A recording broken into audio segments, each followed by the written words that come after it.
जय हिंद मेरे से नियो और आप सभी का स्वागत है आपके अपने YouTube चैनल प्रीतम एकेडमी परिवार में। और मैं हूं पंकज कुमार।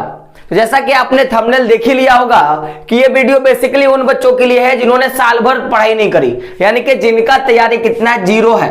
और अगर मैं परसेंटेज बात करूं तो जीरो का परसेंटेज कितना होता है भाई, 0%। यानी कि जिसकी तैयारी कितनी है, 0% है, उसने कुछ भी नहीं पढ़ा। तो ऐसे बच्चे किस तरह से पास हो, मैं किसका बात कर रहा हूं कि ऐसे बच्चे किस तरह से पास हो, इस तरह का क्वेश्चन जो है बच्चों ने मुझसे पूछा। और आज इसी के बेसिस पे क्या हो रहा है कि आपको मैं वीडियो जो है प्रोवाइड करवा रहा हूं। तो ऐसे बच्चे जो बोर्ड का एग्जाम दे रहे हैं और उन्होंने पूरे साल भर तैयारी नहीं करा, उनके पास 0% की तैयारी है, तो ऐसे बच्चे पास कैसे होंगे? इसके लिए 3 मोस्ट इंपॉर्टेंट ट्रिक जो है वो आपके पास मैं लेकर आया हूं। और ये ट्रिक जो है ये 99% का मैं बात करूंगा। कितना मैं बात करूंगा?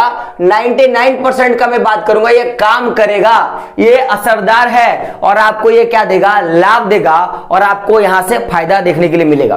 तो अगर ट्रिक काम किया और आपको ये ट्रिक अच्छा लगे तो सबसे पहले तो लाइक करें और अपने दोस्तों तक क्या करें, इस ट्रिक को पहुंचाने का काम करें। तो होता क्या है कि सबसे पहले देखिएगा कि आप पढ़ो। जैसे एक अपने पिक्चर था, आपको पता होगा टोटल धमाल, उसमें बोला था, ये जो हेलीकॉप्टर वाला जब सीन आया था तो बोला था कि तुमको पता है कि ये पंखा है, हेलीकॉप्टर को नहीं पता है कि ये पंखा है।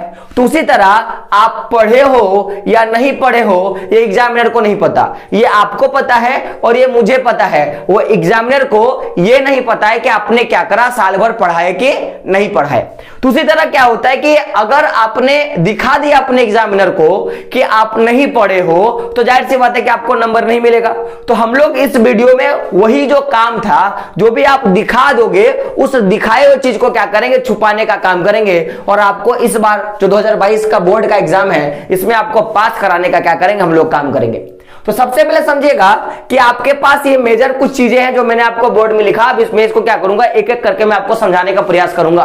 तो सबसे पहले समझिएगा कि सबसे पहले जब भी आप आंसर देना जारी करो तो भाई प्रश्नों को क्या करें, सीरियल से उत्तर देने का प्रयास करें। क्या करें? सीरियल से उत्तर देने का प्रयास करें। तो ऐसे जो बच्चे 10 क्लास में होंगे, जो भी बच्चे 10th में होंगे, मैं किसका बात कर रहा हूं, क्लास 10th में, तो ऐसे बच्चों का सीरियल से तो कुछ मतलब नहीं होता है, क्योंकि वहां पे जो भी आप देखोगे क्वेश्चन पेपर जो भी होगा वो ऑटोमेटिकली क्वेश्चन और नीचे पे जगह क्या होता है, छूटा हुआ रहता है, छोड़ा हुआ रहता है, और उसी के हिसाब से क्या करना है, आपको आंसर देने हैं। लेकिन ऐसे बच्चे जो क्लास 12 में पढ़ते हैं, मैं किनका बात कर रहा हूं, मैं 12 के बच्चों का मैं बात कर रहा हूं। तो जो बच्चे 12th में पढ़ रहे हैं उन बच्चों को क्या करना है कि सीरियल से आंसर देने का प्रयास करना है। कि जैसे कि सबसे पहले 1 नंबर का आंसर दे दो, फिर 2 नंबर का आंसर दे दो, फिर 3 नंबर का आंसर दे दो, फिर 4 नंबर का, ऐसे करके आप क्या करें, आंसर देने का कोशिश करें।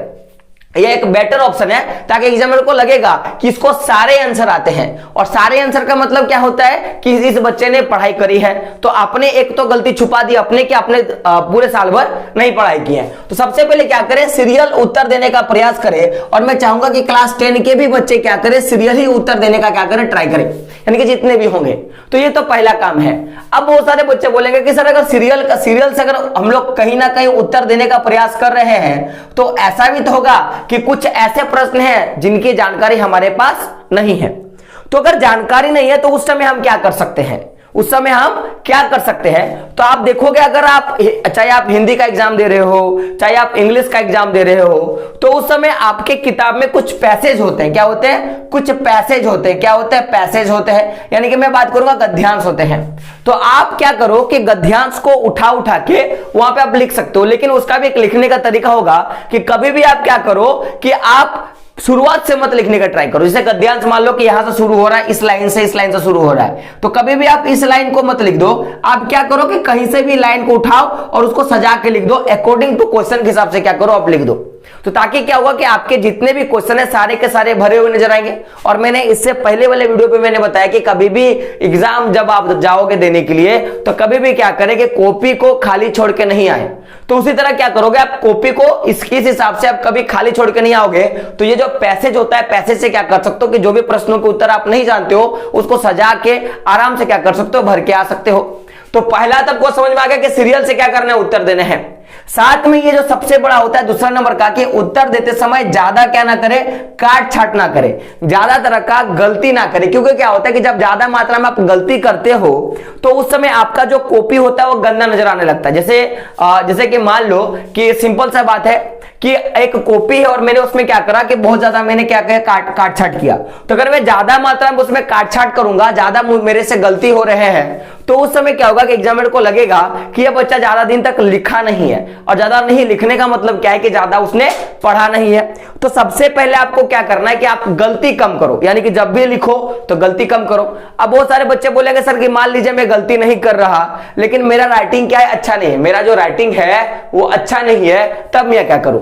तो आप देख सकते हो कि जनरली मेरी भी राइटिंग अच्छी नहीं है, मेरी भी राइटिंग खराब है, लेकिन मैं क्या करता हूं कि डिस्टेंस मेंटेन करता हूं। ये दोनों अक्षर के बीच का डिस्टेंस और यहां से यहां तक का डिस्टेंस जो होता है मैं उसको मेंटेन करके चलता हूं, जिसके कारण मेरी राइटिंग क्या होती है, अच्छी होती है।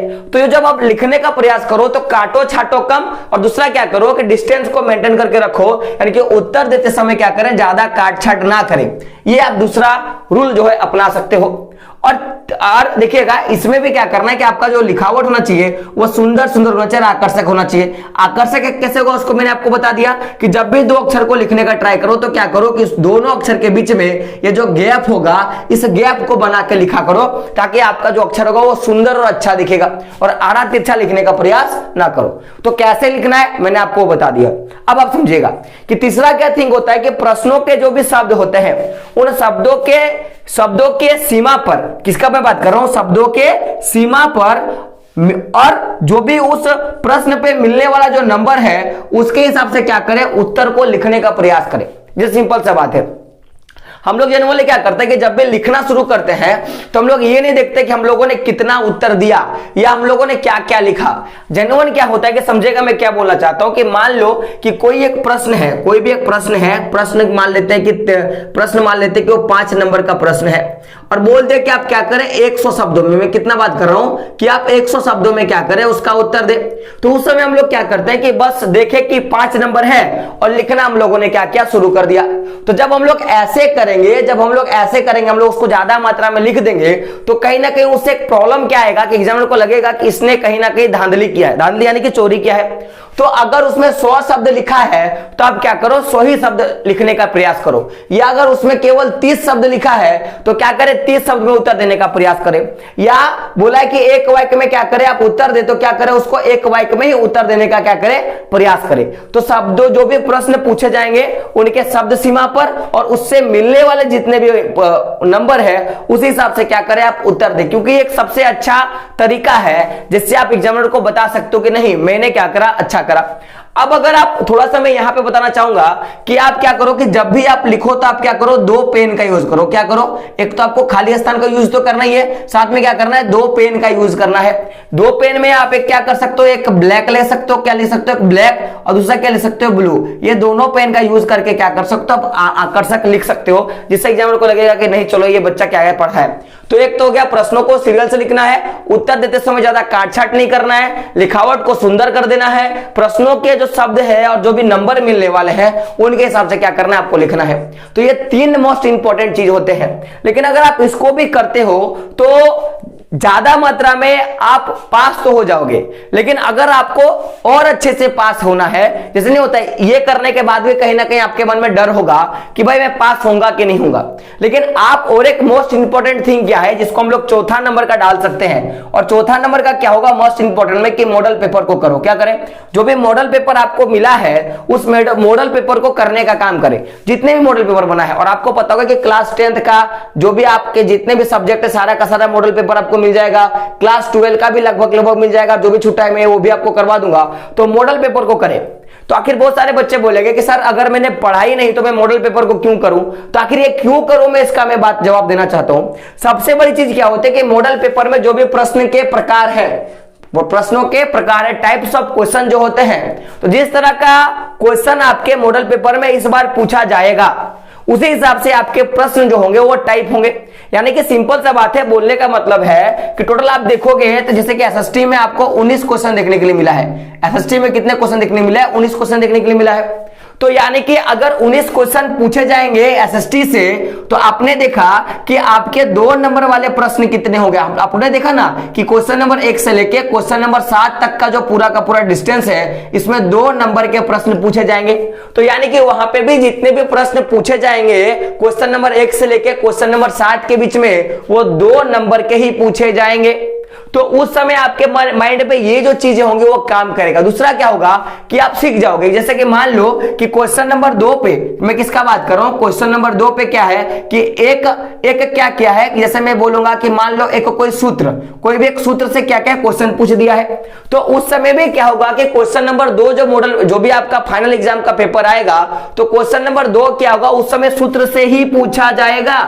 या मान लो कि क्वेश्चन नंबर जो 6 है वो क्या क्या है, वहां पे आपको एक निर्देशांक ज्यामिति से कोई क्वेश्चन पूछ दिया है। या मान लो कि किसी भी चीज का आपका मैं बोलूंगा कि जैसे कि मान लो कि क्या पूछ दिए कि मान लेते कि जो 6ठा नंबर क्वेश्चन है उसमें शंकु के बारे में कुछ पूछ दिया है। तो यहां का जो फाइनल जो एग्जाम का जो पेपर होगा मॉडल पेपर, उसमें भी क्या होगा कि शंकु को, मैं किसका बात कर रहा हूं, शंकु को क्या करेगा कि वो 6ठे नंबर का जो क्वेश्चन डालेगा वो शंकु से ही डालेगा। तो यानी कि ये मॉडल का जो प्रकार होता है ये आपको बता देगा कि प्रश्नों के प्रकार कैसे होंगे, 1 नंबर वाले प्रश्न कितने होंगे, 2 नंबर वाले प्रश्न कितने होंगे, 3 नंबर वाले प्रश्न कितने होंगे, है ना। और हम लोगों ने बात करेंगे प्रश्न के स्थान के बारे में। तो मैंने जैसे भी आपको बता दिया कि जैसे कि अगर 1 नंबर से लेकर क्वेश्चन नंबर 7 तक में जाते हैं तो आपको पता होगा कि ये टोटल का टोटल 2 नंबर वाले प्रश्न पूछे जाते हैं। क्वेश्चन नंबर 8 से लेकर क्वेश्चन नंबर 14 तक जाते हैं तो ये टोटल 3 नंबर के प्रश्न के होते हैं। और क्वेश्चन नंबर 15 से लेकर क्वेश्चन नंबर 19 तक जाते हैं तो आपको पता होगा कि ये 5 नंबर के प्रश्न होते हैं। इस तरह का पूरा बांटा था। तो उस समय भी जब आप आंसर दोगे तो यही आपका काम करेगा कि भाई आखिर में अगर ये लिख रहा हूं क्वेश्चन नंबर 1 से लेके क्वेश्चन नंबर 7 में अगर मैं दे रहा हूं, अगर मैं लिख रहा हूं तो मुझे उससे 2 ही नंबर मिलेगा। और इन केस अगर आपके पास टाइम नहीं बचेगा तो आप क्या करोगे कि आप सीधा किस पे चले जाओगे, क्वेश्चन नंबर 15 से 19 पे जाके लिखोगे, क्योंकि आपको उस समय तो 5 नंबर के ही क्वेश्चन आते हैं ना, तो आप उसको करने का क्या करोगे, प्रेफरेंस करोगे।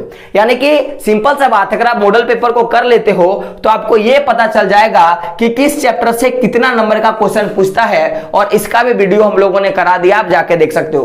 तो पहला तो क्या होगा, प्रश्नों के प्रकार, प्रश्नों का स्थान। और तीसरा क्या होता है कि मॉडल पेपर में जिस तरह के क्वेश्चन पूछे जाते हैं उसमें बदलाव क्या होता है, ना के बराबर देखने के लिए मिलता है। बदलाव जो होता है वो क्या होता है, अल्प बदलाव। हम लोग बोल सकते हैं कि ये जो बदलाव होता है वो अल्प देखने के लिए मिलता है, ना के बराबर देखने के लिए मिलता है। तो साथ में चलो एक में क्वेश्चन और भी मैं आपको बता दूं कि बहुत सारे बच्चे पूछते हैं कि सर कितना प्रतिशत जो है वो कितने जो प्रश्न है वो मॉडल पेपर से आने का काम करेगा। तो ऐसे अगर मैं अपने हिसाब से बात करूं तो मॉडल पेपर में अगर आप केवल मॉडल पेपर को पढ़ लेते हो, केवल मॉडल पेपर को पढ़ लेते हो तो 30% से लेके 40% तक क्या कर सकते हो, आप क्वेश्चन करके आओगे, यानी कि जस्ट क्या हो जाओगे, आप पास हो जाओगे। लेकिन अगर आपको इससे और ज्यादा इंप्रूव करना है तो साथ में क्या करें, जो भी मार्केट में गैस पेपर आता है आप गैस पेपर को कर लो। तो जो भी अगर आप गैस पेपर को कर लेते हो तो इसमें क्या करो कि और आप 20% तक जोड़ दो, यानी कि अगर आप मॉडल पेपर को केवल करते हो तो 30 से कितना करोगे, 40% आप आंसर देके आओगे। और उसमें अगर आप थोड़ा गैस पेपर को इंक्लूड कर देते हो तो 40 से कितना आ जाएगा, 60% के बीच में आपका रिजल्ट जो है खड़ा हो जाएगा। लेकिन अगर आपको टॉपर करना है, इन केस आपको टॉपर करना है तो आपको क्या करना पड़ेगा, इस पे हम लोग बात करेंगे। लेकिन ये बात हम लोग कब करेंगे, जब हम लोग एक नया वीडियो बनाएंगे। क्यों मैं ऐसा बोलना चाहता हूं, क्योंकि अभी आपका क्वेश्चन क्या था कि सर हमें पास कैसे करना है, अगर हम लोग नहीं पढ़े तो हम लोग क्या करें तो पास कर जाए। तो पहले तो प्रश्नों को सीरियल से उत्तर देना है, नहीं आए तो क्या करना है आपको मैंने बता दिया।